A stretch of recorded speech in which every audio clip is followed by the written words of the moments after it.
किसी राज्य में एक राजा और एक रानी रहते थे। उनकी दो बेटियां और दो बेटे थे।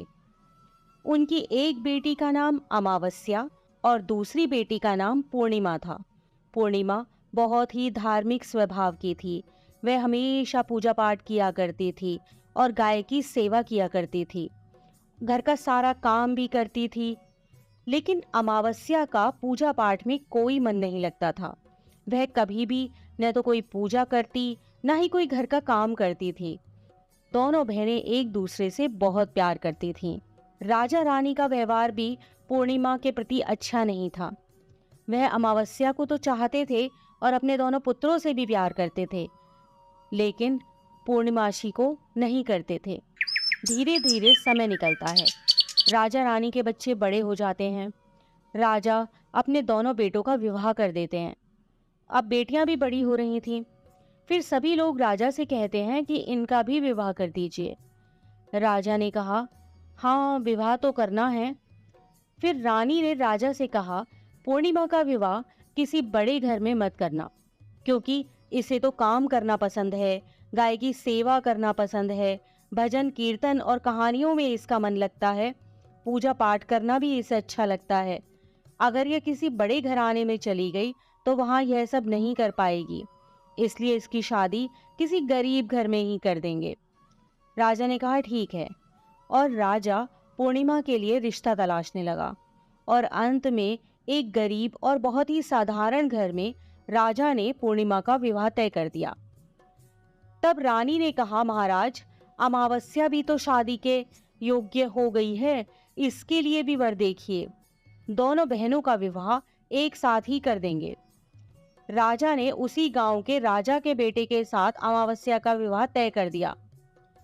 राजा ने रानी को बताया तो वह बहुत खुश हुई और मन ही मन सोचने लगी, अब देखते हैं कि ये पूर्णिमा गरीब के घर में कैसे रहती है, बहुत पूजा पाठ वाली बनती है, इसके भगवान इसकी क्या मदद करते हैं।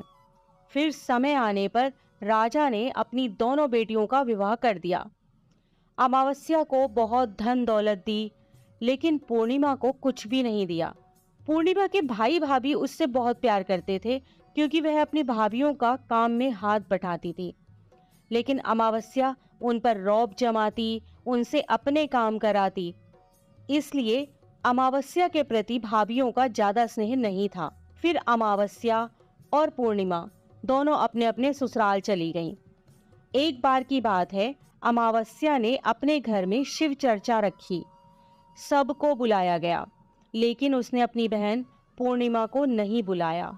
पूर्णिमा अपने दरवाजे पर बैठी थी तो गांव की औरतों ने कहा, तुम्हारी बहन ने अपने घर शिव चर्चा रखी है, तुम नहीं जाओगी क्या? पूर्णिमा ने कहा, नहीं बहन, मैं नहीं जा रही, क्योंकि मेरी बहन ने मुझे बुलाया नहीं है, तो मैं कैसे चली जाऊं? तो गांव की औरतों ने कहा, नहीं बुलाया तो क्या हुआ, यह तो पूजा पाठ का काम है, तुम चलो हमारे साथ। गांव की औरतों की बात मानकर पूर्णिमा शिव चर्चा में चली गई। जब अमावस्या ने पूर्णिमा को देखा तो वह गुस्से से बोली, जब मैंने तुम्हें बुलाया ही नहीं था तो तुम मेरे घर कैसे आ गई? अब आ ही गई हो तो चुपचाप एक जगह बैठी रहना, इधर उधर मत घूमना। उसने पूर्णिमा की गरीबी का भी बहुत मजाक उड़ाया। पूर्णिमा की आंखों में आंसू बहने लगे। वह भगवान शिव से प्रार्थना करने लगी कि हे भगवान, मुझ पर आप कब कृपा करोगे? आखिर मेरा कसूर ही क्या है? क्या पूजा पाठ करना, गाय माता की सेवा करना और काम करना गलत है? भगवान, अब तो मुझ पर रहम करो। इस तरह वह भगवान से विनती करने लगी। शिव चर्चा पूरी हो गई और अमावस्या ने सबको प्रसाद दिया, लेकिन पूर्णिमा को प्रसाद नहीं दिया। वह वहां से बिना प्रसाद के वापस आ गई। वह रास्ते में सोचती है कि घर पर बच्चे प्रसाद मांगेंगे तो मैं उन्हें क्या कहूंगी। फिर उसके मन में एक विचार आया कि क्यों ना अपने भाई भाभी से ही मिलकर आ जाऊं। वह अपने पति और बच्चों को बताकर अपने मायके जाने के लिए निकल गई। चलते चलते उसे एक तुलसी का पेड़ मिला। वहां एक चबूतरा बना था, जिस पर एक बूढ़ी माई बैठी थी। उस बूढ़ी माई ने पूर्णिमा से कहा, बेटी, तुम कौन हो और कहाँ जा रही हो? तब पूर्णिमा ने बूढ़ी माँ को अपना परिचय दिया और फिर बूढ़ी माँ ने कहा, बेटी देखो, मेरा तुलसी का पौधा सूखा जा रहा है, इसमें थोड़ा जल डाल दो और चबूतरे की भी धुलाई कर दो तो थोड़ी ठंडक मिलेगी। पूर्णिमा ने बहुत अच्छे तरीके से चबूतरे को धोया, तुलसी में जल दिया और तुलसी की पूजा की। उसने बूढ़ी माँ को भी स्नान कराया और उनके चरण दबाए। फिर पूर्णिमा ने कहा, माँ जी, और कोई काम हो तो बता दीजिए, अगर नहीं है तो क्या मैं जाऊं? तो बूढ़ी माँ ने कहा, नहीं बेटी, और कोई काम नहीं है, अब तुम जाओ, और उसे खूब आशीर्वाद दिया। लेकिन तुम अपने मायके से लौटते समय मुझसे मिलकर जाना। उसने कहा, ठीक है माँ, और वह आगे चल पड़ी। चलते चलते रास्ते में उसे एक शिव मंदिर मिला। वहां भी एक चबूतरा था, उस पर एक बूढ़े बाबा बैठे हुए थे। वे और कोई नहीं, स्वयं शिव भगवान थे। लेकिन पूर्णिमा उन्हें पहचान नहीं पाई। बूढ़े बाबा ने कहा, तुम कौन हो बेटी? तो पूर्णिमा बोली, क्या बात है बाबा? बाबा ने कहा, बेटी, क्या तुम इस मंदिर की सफाई कर दोगी? बहुत गंदा हो गया है, और चबूतरा भी धो देना। मेरे नहाने के लिए 2 बाल्टी पानी भर दो, तो तुम्हारा बहुत एहसान होगा। पूर्णिमा ने खुशी खुशी बाबा के सारे काम कर दिए और भगवान शिव की पूजा की। थोड़ा और आगे चली तो उसे काली माता का मंदिर मिला। काली माँ भी एक बूढ़ी माँ के रूप में वहां बैठी थी। काली माँ ने कहा, बेटी कौन हो? तो पूर्णिमा ने अपना नाम बताया और कहा, क्या बात है माँ जी?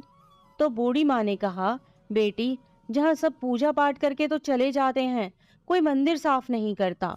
देखो मंदिर कितना गंदा हो गया है, जरा इसकी साफ सफाई कर दो। पूर्णिमा ने मंदिर की साफ सफाई की और उसने काली माँ का श्रृंगार किया, पूजा की। उसके बाद बूढ़ी माँ को भी स्नान कराया और उसके हाथ पैर दबाए। फिर वह आगे बढ़ी तो एक नदी मिली। वहां भी एक बूढ़ी माँ बैठी थी और वह और कोई नहीं, स्वयं गंगा मैया थी। उन्होंने कहा, बेटी तुम कौन हो? तब पूर्णिमा ने अपना नाम बता दिया और फिर बूढ़ी माँ ने कहा, बेटी, यहाँ सब स्नान करके तो चले जाते हैं लेकिन कोई सफाई नहीं करता, तुम यहाँ की साफ सफाई कर दो। उसने वहां की भी साफ सफाई कर दी। फिर वह बूढ़ी माँ भी उसे आशीर्वाद देने लगती हैं। फिर वह एक नाव में बैठकर नदी के उस पार चली जाती है। नाव में फूल बिछे होते हैं। वो फूलों की नाव में बैठकर अपने मायके पहुंच जाती है।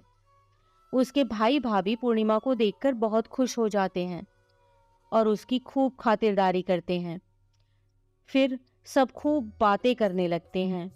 सुबह जब ननद जाने को तैयार होती है तो भाभी ने उसे एक लाल साड़ी दी और कहा, नंद जी, इस साड़ी को पहन लो और हाँ, जल्दी जल्दी आया करो, बहुत दिनों के बाद आई हो। तो पूर्णिमा ने कहा, ठीक है भाभी, आप जब भी मुझे बुलाओगी मैं तभी आ जाऊंगी। और फिर पूर्णिमा ने खुश होकर वह लाल साड़ी पहन ली और श्रृंगार भी किया। भाभीयों ने थैला भरकर उसे धन और गहने दिए। पूर्णिमा घर से निकल गई। चलते चलते रास्ते में फिर वही नदी मिली और नाव में बैठकर वह नदी के दूसरे पार आ पहुंची तो वही बूढ़ी माँ मिली जो गंगा मैया थी। उन्होंने कहा, बेटी आ गई अपने मायके से? तो पूर्णिमा ने कहा, हाँ माँ जी। तब बूढ़ी माँ ने एक थैला दिया और कहा, इसे ले जाओ, मैं कहाँ रखती फिरूंगी, ये बहुत भारी है, और हाँ, इसे रास्ते में मत खोलना, अपने घर जाकर ही खोलना। पूर्णिमा ने कहा, ठीक है माँ जी, और वह वहां से चल दी। आगे चली तो काली माँ का मंदिर मिला। वहां भी वही बूढ़ी माँ बैठी हुई थी। उन्होंने भी पूर्णिमा को एक थैला दिया और अब उसके पास 3 थैले हो गए थे। वह कुछ आगे बढ़ी तो शिव मंदिर मिला। वहां बूढ़े बाबा के रूप में भगवान शिव बैठे थे। उन्होंने भी पूर्णिमा को एक थैला दिया। वह थैला लेकर आगे बढ़ी तो तुलसी माँ मिली। उन्होंने भी एक थैला दे दिया। अब जब पूर्णिमा अपने घर पहुंची तो वह 5 थैले खोलने लगी। सबसे पहले उसने अपने मायके का थैला खोला। उसमें खाने पीने की चीजें, कपड़े और गहने वगैरह थे। उसने खाने पीने की चीजें और कपड़े बच्चों को दिए तो बच्चे बहुत खुश हो गए। दूसरा थैला जो गंगा मैया ने दिया था उसे खोला तो उसमें सोना चांदी भरा था।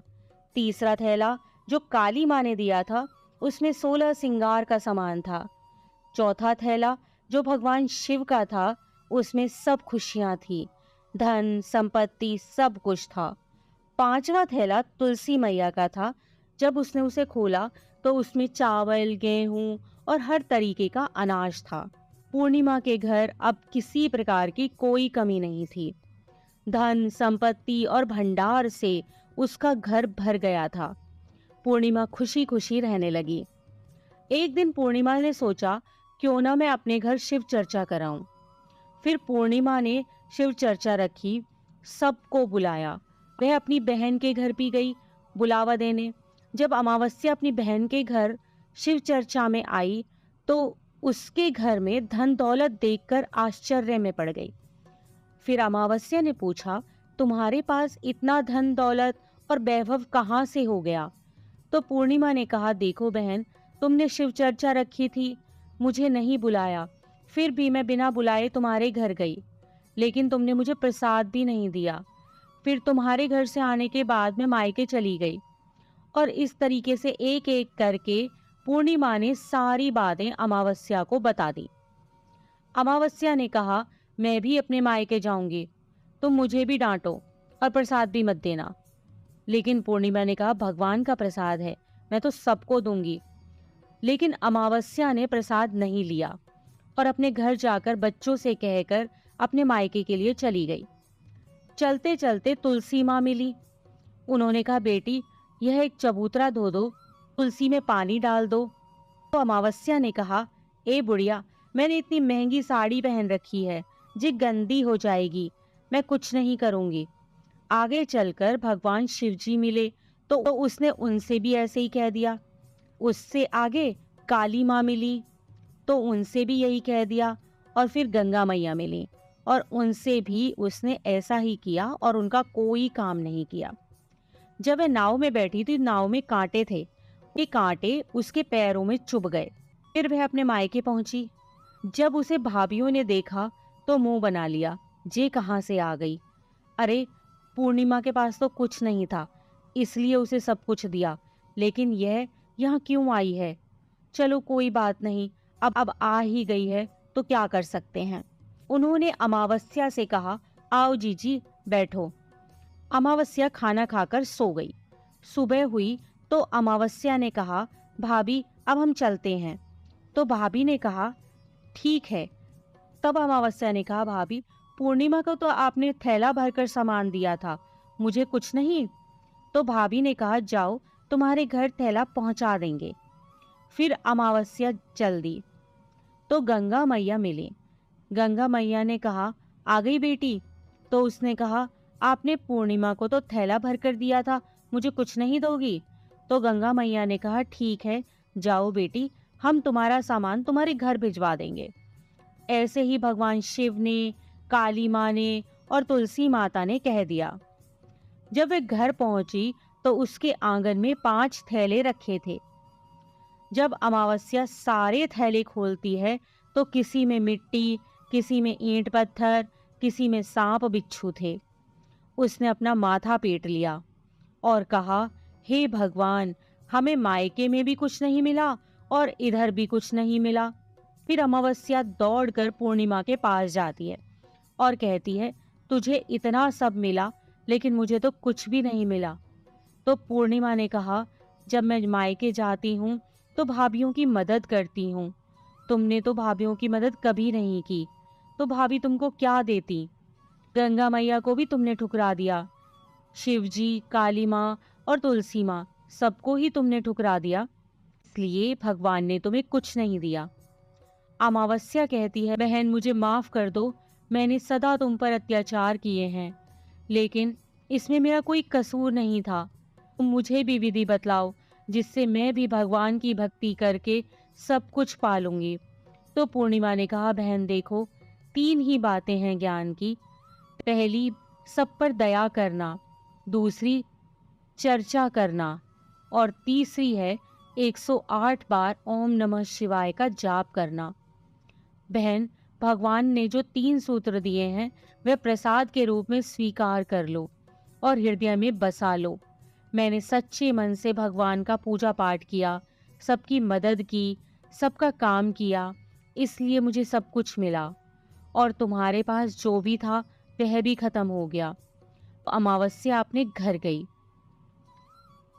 और खूब पूजा पाठ करने लगी और भगवान शिव से उसने मन ही मन माफी मांगी।